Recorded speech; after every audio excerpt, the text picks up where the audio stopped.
ओम शांति। संस्कार मिलन की रास करो। संस्कारंगलिन संदिप्पु என்ற நடனமாடுங்கள்।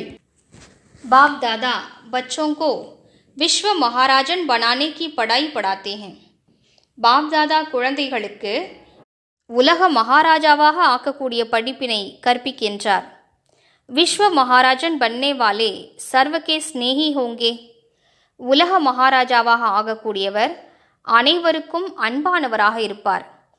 जैसे बाप सर्व के स्नेही और सर्व उनके स्नेही हैं, ऐसे एक एक के अंदर से उनके प्रति स्नेह के फूल बरसेंगे।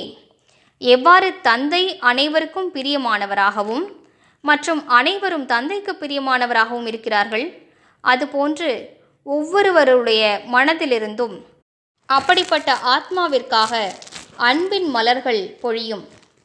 जब स्नेह के फूल यहाँ बरसेंगे तब जड़ चित्रों पर भी फूल बरसेंगे।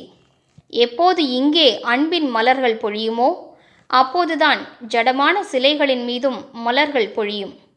तो लक्ष्य रखो कि सर्व के स्नेह के पुष्प पात्र बने। எனவே அனைவரது அன்பின் மலர்களுக்கு நான் பாத்திரமாக வேண்டும் என்று லட்சியம் வையுங்கள்। स्नेह मिलेगा सहयोग देने से। பிறருக்கு ஒத்துழைப்பு கொடுப்பதனால், உதவி செய்வதனால் அன்பு கிடைக்கும்। ஓம் சாந்தி।